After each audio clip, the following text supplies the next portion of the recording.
하나님의 말씀은 우리 사무엘상 1장에서 함께 찾아 읽도록 하겠습니다. 구약성경 사무엘상 1장 10절에서 11절입니다.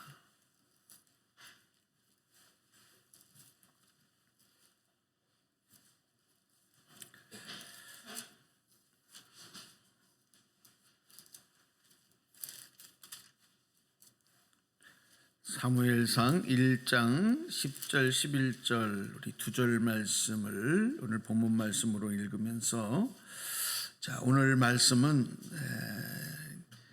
사사기 후반기부터 또 룻기 그리고 사무엘서 앞부분까지를 총 개괄해서 말씀을 드리려고 합니다. 오늘 같이 읽을 말씀은 사무엘상 1장 10절에서 11절 소리내서 함께 합독하겠습니다. 시작. 한나가 마음이 괴로워서 여호와께 기도하고 통곡하며 서원하여 이르되 만군의 여호와여 만일 주의 여종의 고통을 돌보시고 나를 기억하사 주의 여종을 잊지 아니하시고 주의 여종에게 아들을 주시면 내가 그의 평생에 그를 여호와께 드리고 삭도를 그의 머리에 대지 아니하겠나이다. 아멘. 네. 오늘은 기도가 답이다 이렇게 제목을 정해봤습니다. 기도가 답이다. 날씨가 오늘부터 조금씩 이제 추워지고 또 이번 주에는 또 한파가 오고 또 비도 많이 오고 한다는 예보가 있습니다. 일기는 날씨는 계속 이렇게 변화되지만 하나님을 향한 우리의 마음의 믿음의 열정은 식지 않고 계속 뜨거워져야 될 줄로 믿습니다. 오늘 말씀을 통해서 내봤고 여러분 또 승리하는 삶이 되시길 축복합니다. 우리 인생의 문제 중에 내 힘으로 해결할 수 없는 문제가 많습니다. 아무리 노력해도 극복되지 않는 그런 장애물들도 있습니다. 그 문제는 사람마다 또 시대마다 내용은 좀 달라질 수 있지만 동일한 점은 뭐냐면 우리를 힘들게 한다는 거예요.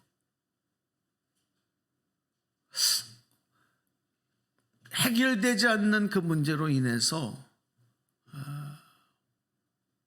우리의 삶의 행복도 뺏어간다는 거죠. 그 문제로만 끝나는 것이 아니라 내 삶 전체가 복잡하게 꼬이고 엉켜지도록 만들어요. 그러다 보니까 인생이 평안하지 않고 늘 고통 속에서 한숨지며 살아가도록 만드는 겁니다. 그런 문제들이 우리에게 있습니다. 어쩌면 이런 문제로 인해서 우리 가운데도 고통받는 분들이 계실 수 있고 아무리 힘쓰고 아무리 노력해도 해결되지 않는 것 때문에 만족함도 잊어버리고 또 어떤 결핍의 이유, 인생의 결핍의 이유가 되는 분들도 있을 것입니다.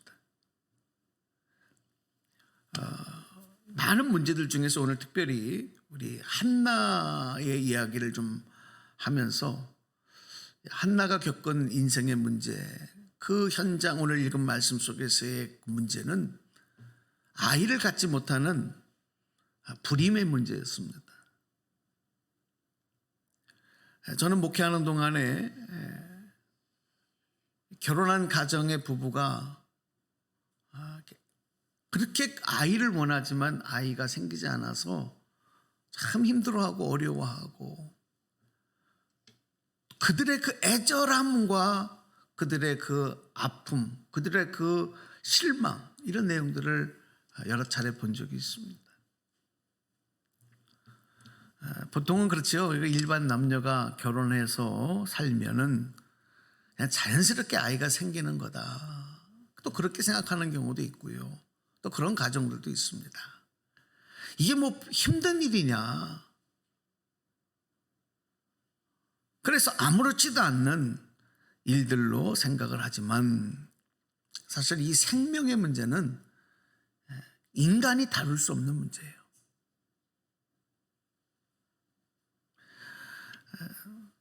그래서 나를 통해서 새 생명이 태어나고 우리 부부를 통해서 새 생명이 태어나서 자란다고 하는 일은 정말 엄청난 하나님의 축복이다. 네? 그 부모에게는 너무나도 큰 사명이 있는 것이다. 이런 하나님의 깊은 뜻을 깨닫게 되면 그 하나님의 뜻에 순종하지 않을 수 없는, 그리고 겸손해지지 않을 수가 없는 거예요.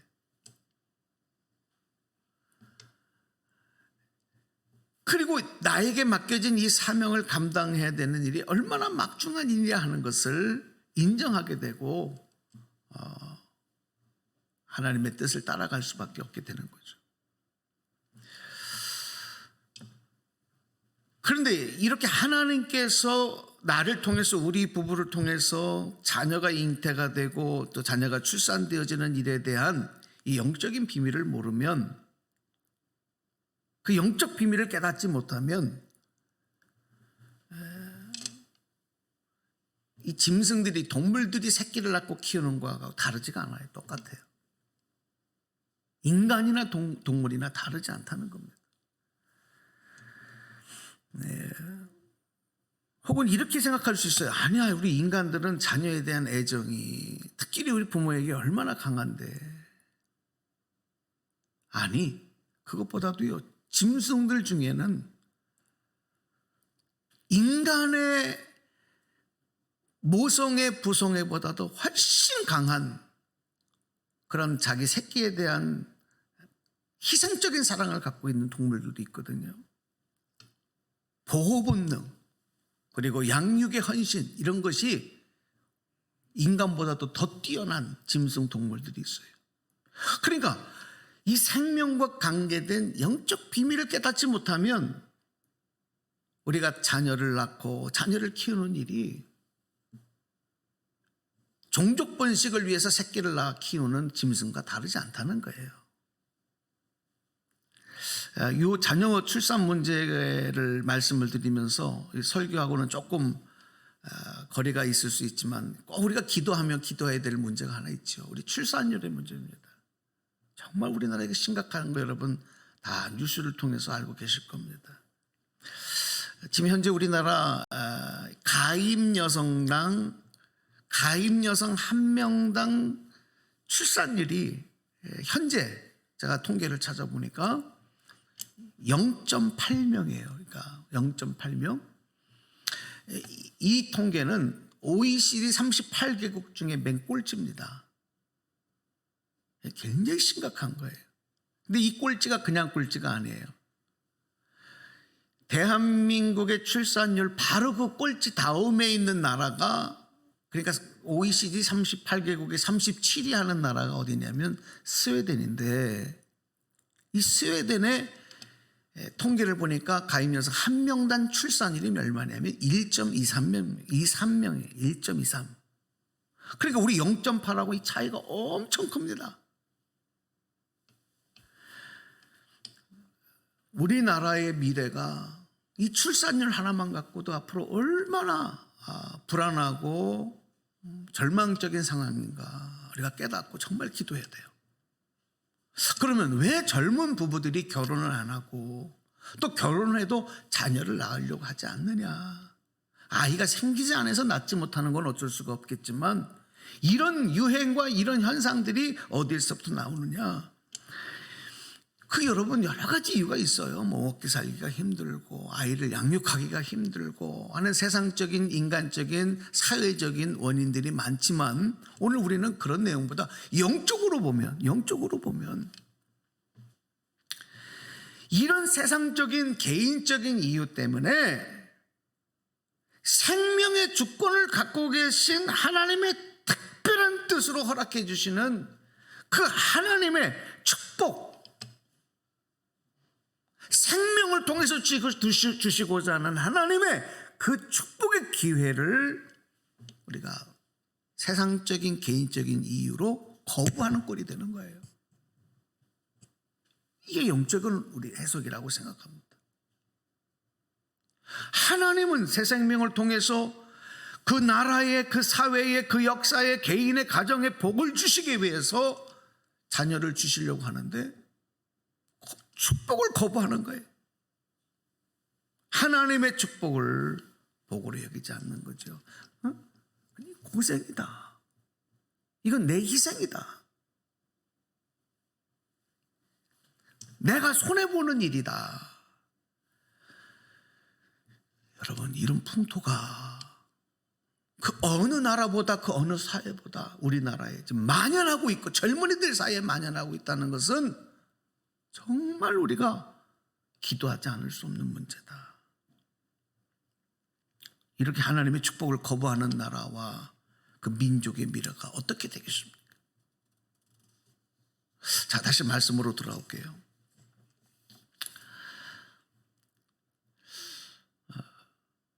오늘 성경에서 사무엘서 말씀은 그 시대적으로 보면 사사시대 마지막 때를 배경으로 시작이 되거든요. 그러니까 이 사사시대는 또 언제입니까? 여호수아가 이스라엘 백성을 데리고 가나안 땅을 점령하고 정착을 하고 난 다음에 이제 그곳에서 가나안 땅을에서 이제 살아가는 동안에 여호수아가 죽고 나요. 여호수아가 죽고 난 다음에 그 땅에서 태어나는 이스라엘의 다음 세대들, 그들이 살아가는 시대가 이 사사시대입니다. 그런데 이들의 삶에 대해서 성경이 뭐라고 기록을 하고 있느냐 하는 거예요. 사사기로 한번 가셔서 말씀을 올려드릴게요. 사사기 2장 10절 말씀을 보겠습니다. 자, 읽어보겠습니다. 시작. 그리고 그 세대 사람들도 모두 죽어 조상들에게로 돌아갔다. 그들이 죽은 뒤에 새로운 세대가 일어났는데 그들은 주를 알지 못하고 주께 이스라엘을 돌보신 일도 알지 못하였다.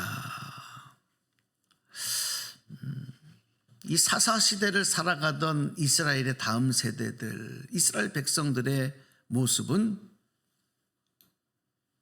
하나님을 알지 못하고 하나님이 그동안에 우리 민족을, 우리 조상들을, 우리를 돌보시고 수많은 은혜와 축복으로 승리로 행하셨던 일도 다 잊어버렸다는 거예요.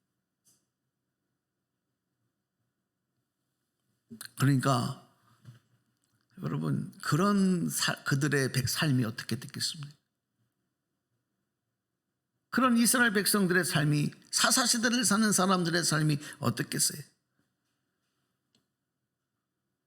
하나님을 잃어버렸기에, 하나님을 알지 못하기 때문에 하나님을 섬기지 않는 거예요.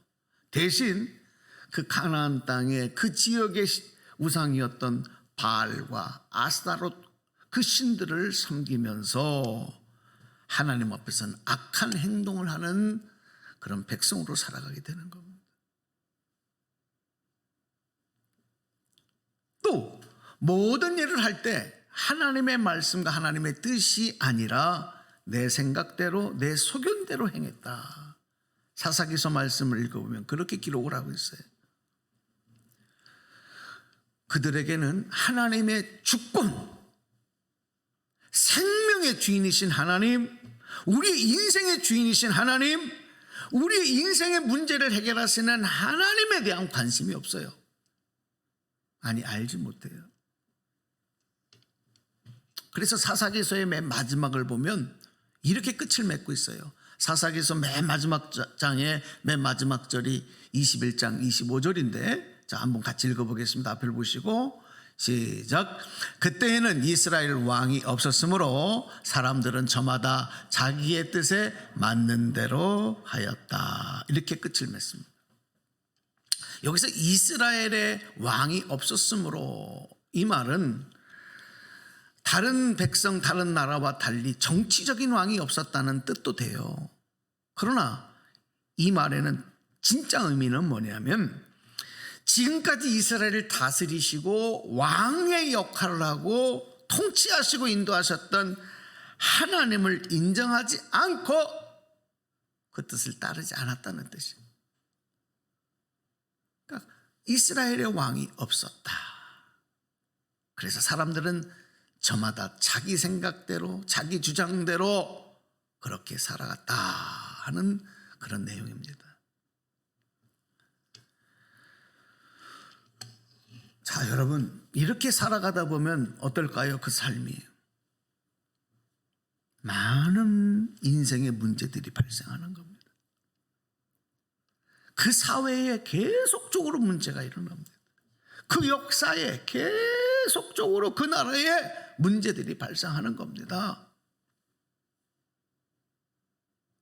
오늘 우리의 지금 현재 상황들을 영적으로 바라볼 때 끊임없이 반복되는 문제들, 사회적인, 정치적인, 사회적인, 역사적인, 국가적인,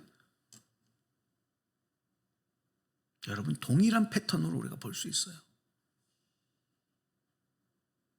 하나님을 잃어버리고 자기 뜻대로 속인 대로 살아가는 삶의 현장에는 끊임없는 문제가 일어나는데 그것들이 인간의 힘으로는 해결할 수 없는 문제라는 거예요. 왜 그러냐면 그 문제를 하나님이 주시기 때문에 그래요. 하나님이 문제를 주시는 거예요. 왜? 왜 그럴까? 왜 문제를 주실까요? 깨닫게 하시려고. 다시 하나님께로 그 문제로 인하여 돌아오게 하기 위해서. 그래서 하나님은요, 사사시대를 살던 그 시대에 계속 문제를 주셔요. 그리고 문제가 일어났을 때 그들이 도저히 그것을 해결할 수 없어 위태로워질 때 하나님이 준비하신 사사들을 세우셔서 그 문제를 해결해 주시는 거예요. 하나님의 방법으로, 하나님의 능력으로. 할렐루야. 그리고 이스라엘을 도와주시는 거예요. 그런데도 불구하고 이스라엘 백성들은 그 문제가 해결되고 나면 또 다 잊어버려요. 그게 하나님이 하신 걸 몰라요. 다시 또 역시 자기의 생각, 자기의 소견대로 살아가는 겁니다. 이런 패턴이 계속 반복되는 거예요. 인생에 문제가 있고 어려움이 있는데도 불구하고 하나님 찾지 않아요. 하나님 앞에 기도하지 않아요. 여전히 내 생각과 내 주장대로 살아가는 모습. 그래서 성경은요, 이 사사시대가 이제 성경에서는 맞춰지지만 특별 기회를 한 번 더 주시는 거예요. 깨닫게 하시는 기회를. 그래서 성경에 보면 룻기가 딱 들어가요. 사사기 다음에 룻기가 들어가는데 이 룻기도 마찬가지로 사사시대에 일어난 일이에요. 그 중에 한 가정을 예로 드는 거지요. 모델로 보여주는 거예요. 여기에 메시지는요, 하나님의 사사시대에, 아니 오늘 이 시대를 살아가는 우리에게 주시고자 하는 메시지가 딱 담아져 있어요. 자, 이 사사시대를 살아갔던 사람들 중에 대표적인 부부 가정을 하나 소개를 하는데 바로 엘리멜렉 가정이죠. 그 아내는 나오미예요. 이 부부가 베들레헴, 유다 땅의 베들레헴에서 살고 있었는데, 이건 뭐냐면 하나님의 임재, 하나님이 허락하신 땅이거든요. 근데 그 땅에 흉년이 들어요. 자, 어떡합니까? 흉년을 인간의 힘으로 이겨낼 수 있나요? 안 되는 거예요. 아무리 노력해도 이길 수 없는 거예요. 그게 흉년의 문제입니다. 결국 이 부부가, 이 가정이 이 어려움을 만났을 때 해결하는 방법은 뭐냐면 민첩하게 행동을 하죠. 그 땅을 버리고 새로운 땅을 찾아가는 거예요. 하나님이 허락하신 삶의 공간에, 삶의 기회에 어려움이 찾아오니까 그 땅을 떠나서 어디를 가느냐? 모압 땅으로 이주를 합니다. 모압 지방은 이스라엘 백성, 이스라엘의 총회 안에 영입되지 못한 땅입니다. 신명기서 말씀해 보면은 이 모압 사람들에 대해서 뭐라고 얘기하냐면, 그들이 이스라엘의 지역에 같이 가까운 곳에 거주하고 있었지만 이스라엘의 회중에 영입되지 못한 사람들이에요. 그런데 이 엘리멜렉과 나오미는 그런 것 아랑곳하지 않아요. 내가 살기만 하면 되는 거예요. 내가 이 문제를 피해서 우리 가족만 살면 되는 거예요. 영적인 해석, 신앙적인 해석 이런 건 어디도 찾아볼 수 없어요. 하나님의 뜻을 어디서 물어보지도 않아요. 떠나버리는 겁니다. 그리고 모압 지방으로 이사를 해서 어떻게 합니까? 자기 그 두 아들이 있었는데 이 두 아들을 모압 여인들과 결혼을 시켜서 살게 합니다. 처음에는 행복했을 것 같아요. 야, 잘했다. 잘 떠나왔다. 그런데 이렇게 자신들의, 하나님의 방법이 아닌 자신들의 방법대로 자기들의 의지대로 했던 불신앙의 결과가 뭐냐? 얼마 지나지 않아서 그 집의 가장인 엘리멜렉이 죽지요. 그것만이 아닙니다. 두 아들인 말론과 기론도 다 죽고 맙니다. 당신은 여러분 남성 위주의 사회예요. 가정에 남자가 없으면 그 가정이 이루어지지 않는 사회였어요.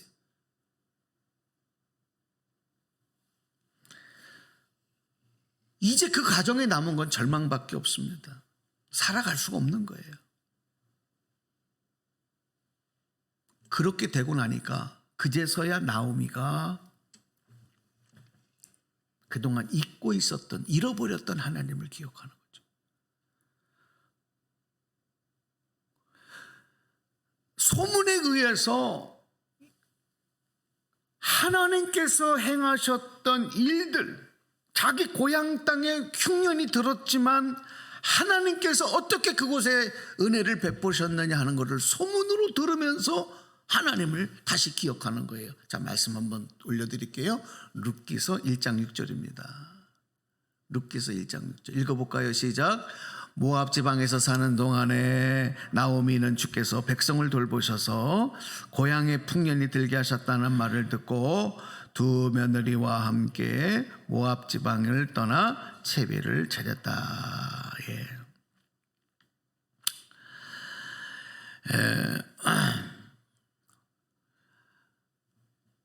그 흉년의 문제가 하나님과 연관된 문제였구나. 하나님이 그 땅에 흉년을 들게 하신 것도 하나님이었구나 하는 것을 깨닫는 거예요. 이 말은 뭐냐면 문제를 주신 분이 하나님이라면 그 문제를 해결하실 분도 하나님이다 하는 것을 나오미가 깨달은 거예요. 그러니까 그동안에 닫혀있던 영이 열리는 거예요. 영이 열리면 깨닫지 못했던 하나님의 비밀들이 깨달아지고 결단하는 역사들이 나타나는 줄로 믿습니다. 그래서 이 나오미는 고민하지 않습니다. 다시 하나님께로 돌아가려고 결단합니다. 그래 고향으로 다시 돌아가기로 결정하지요. 그리고 그 두 며느리 중에서 룻도 마찬가지입니다. 룻은 모압 여인이고 이방 여인인데도 젊은 날에 남편이 죽고 청산가부가 된 자기의 신세인데도 불구하고 내 인생의 이 비극을 해결하실 분은 하나님밖에 없다라는 것을 룻도 깨닫는 거예요. 그걸 고백하는 거예요. 그리고 결단하는 거예요. 그러니까 나도 시어머니를 따라서 하나님을 향하여 나가겠다는 거죠. 내 인생의 문제, 내 인생의 비극을 역전시키셔서 해결하실 분은 하나님밖에 없습니다라는 믿음의 고백이고 결단인 줄로 믿습니다. 그 결과가 어떻습니까? 룻기서 마지막을 보면 그들이 유다 베들레헴으로 다시 돌아오고 났을 때 처음에는 남의 집 밭에 가서 곡식 떨어진 이삭 그거 주워 먹는 신세였지만 이후에 큰 부자였던 보아스를 만나서 룻이 결혼을 하고 하나님의 은혜와 축복을 누리는 인생 역전을 이루지 않습니까? 그리고 룻은 이후에 나중에 보아스와 결혼을 해서 다윗 이후에 왕이 되는 다윗의 증조모가 되는 그런 큰 축복을 받게 됐다는 얘기죠. 자, 어디에서 이런 결과가 나오느냐? 인생의 답이, 인생 문제의 답은 하나님이시다는 깨달음과 더불어 믿음의 결단과 행동이 있었을 때 이런 복을 주셨는 줄로 믿습니다. 그러니까 우리가 문제를 만나면 하나님을 찾고 하나님께 그 문제를 맡겨야 되는 거예요. 할렐루야. 그래서 때로는 하나님을 잃어버린 삶을 살아갈 때는 하나님께서 우리 앞에 문제를 펼쳐놓으실 때가 있어요. 그 문제가 당장은 나를 힘들게 하죠. 나를 고통스럽게 해요. 어렵게 만들어요. 한숨나게 만들어요. 그러나 영이 열리면 그 문제로 인해서 잠자던 영이 열리게 되면 야, 이 불행이, 이 고난이 오히려 기회구나. 이건 하나님이 주신 기회구나. 이걸 깨달아지는 거죠. 오늘 저와 여러분에게도 이런 눈이 열리기를 축복합니다. 그때에 우리는 하나님을 믿음으로 다시 찾게 되는 것입니다. 하나님의 주권을 인정하는 것입니다. 그리고 하나님께 나가 기도하게 되는 거죠. 그러면 어떻게 됩니까? 하나님은 반전의 역사를 이루시고 그 고난과 문제를 주신 하나님은 오히려 더 큰 은혜와 축복으로 우리를 채우시고 인도하실 줄로 믿습니다. 자, 오늘 말씀은 오늘 본문 말씀으로 맺도록 하겠습니다. 사무엘서를 보면 사사시대 마지막 시기에 에브라임 사람이던 엘가나라는 사람을 또 등장을 시킵니다. 그에게는 2명의 부인이 있었는데 그 부인 중에 한 사람이 한나입니다. 앞에서도 말씀드렸던 것처럼 한나는 인생의 문제, 남편의 사랑을 받고 물질적으로도 풍요를 누렸지만 자기의 힘으로는 도저히 극복할 수 없는 불임의 문제로 인해서, 아이를 갖지 못하는 문제로 인해서 괴로워하고 힘들어합니다. 또 다른 남편의 부인이었던 분인나는 자기는 남편의 자식을 낳았다는 이유로 한나를 괴롭히고 업신여기는 일이 계속되었을 때 더 한나의 인생이 괴로웠습니다. 자, 그런데 우리가 여기서 꼭 주목해야 될 게 있어요. 이 성경을 가만히 보면은 한나에게 이런 불임의 문제가 왜 생겼느냐, 그 이유를 말씀하시는데 바로 하나님께서 한나의 태를 닫으셨다, 임신하지 못하게 하셨다. 그러니까 한나의 문제의 원인은 누구에게 있었느냐 하면 자신에게 있는 게 아니라 하나님에게 있었대. 그러면 하나님께서 왜 한나에게 이런 문제를 주셨느냐? 한나라이금 하나님께로 돌아와서 믿음으로 하나님의 축복과 능력을 소망하는 삶으로 나아가도록 하는 기회였다는 것이죠. 그러니까 한나의 인생을 괴롭혔던 불임의 문제는 한나에게 축복의 기회였던 거예요. 여러분, 한나가 남편의 사랑으로, 물질로, 세상의 모든 환경 조건으로 해결되지 못할 때, 자기 문제가 해결되지 못할 때 너무 마음이 괴로워서 그녀가 한 일이 뭐냐? 하나님께 나아가는 것입니다. 할렐루야. 하나님께 나아간 거예요. 자, 사무엘상 1장 10절 읽어보겠습니다. 시작. 한나는 괴로운 마음으로 주께 나아가 흐느끼 울면서 기도하였다 그랬습니다. 자, 한나의 기도의 내용을 보니까 하나님 앞에 아들을 허락해달라고 기도를 해요. 그런데 여기서 하나 좀 더 나가보면 그 한나가 아들을 달라고 기도하는 이유가 뭐냐면 자기 보상이 아니에요.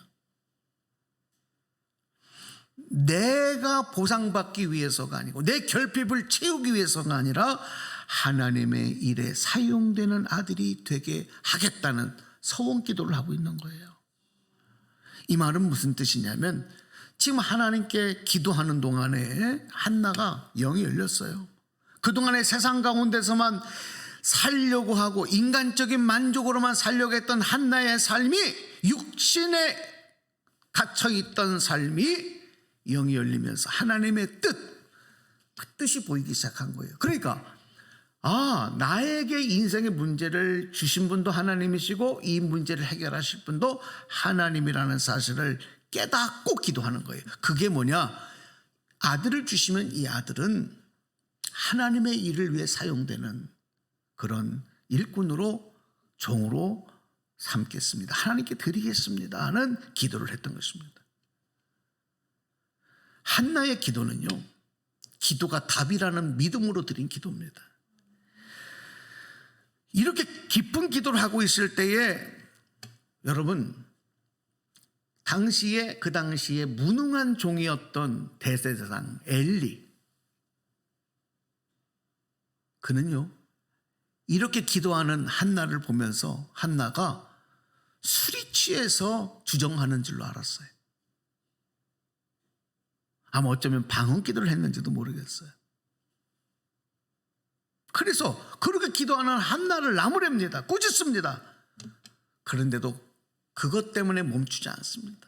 계속 하나님 앞에 기도합니다. 그리고 그런 엘리 대제사장, 그 주의 종의 말에도 순종을 합니다. 사무엘상 1장 17절 18절 우리 아까 읽었던 말씀인데요. 아까 읽었던 말씀이 아니죠. 조금 그 뒤에 있는 말씀인데, 자, 이 말씀도 읽어보겠습니다. 시작. 그러자 엘리가 말하였다. 그렇다면 평안한 마음으로 돌아가시오. 이스라엘의 하나님이 그대가 간구하신 것을 이루어 주실 것이요. 한나가 대답하였다. 제사장님, 이 종을 좋게 보아주시기 바랍니다. 한나는 그 길로 가서 음식을 먹었다. 그리고 다시는 얼굴에 슬픈 기색을 띠지 않았다. 네. 여기서 보면 한나가 이렇게 하나님의 그 뜻을 깨닫고 축복에 하시기로 하시는 하나님의 깊은 뜻을 깨달았을 때 엘리 대제사장의 말이 그대로 이루어질 것을 이미 믿었어요. 한나에게는 지금 임신의 소식이 들리지 않은 상태입니다. 전혀 자신의 몸에 변화가 나타나지 않은 상황입니다. 그런데 그 응답이 임하기 전에 이미 한나는 마음이 평안해졌어요. 왜 그랬을까요? 내 기도가 이미 응답되었다 믿었기 때문에. 할렐루야. 응답되지 않았는데, 현실적으로는 그 응답의 결과가 없는데도 응답되었다고 믿어요. 왜 그랬을까요? 이 문제를 주신 분도 하나님이시고 이 문제를 해결하실 답도 하나님이라는 것. 기도하는 동안에 그걸 깨달았어요. 나로 하여금 기도하게 하실 때는 이미 응답을 주셨다. 결국 그런 믿음으로 기도하며 확신을 가진 한나를 기억하셔서 한나가 닫혀졌던 태문이 다시 하나님에 의하여 열려지게 하시고 임신하게 하셨고 사무엘을 아들로 허락하셨는 줄로 믿습니다. 자, 오늘 말씀 뵙겠습니다. 여러분에게 어떤 문제가 있습니까? 오늘 우리의 삶에 어떤 것이 나를 힘들게 합니까? 먼저 우리가 영적으로 진단해야 될 것은 내가 하나님을 잃어버린 삶을 살고 있지는 않은가 점검해야 돼요.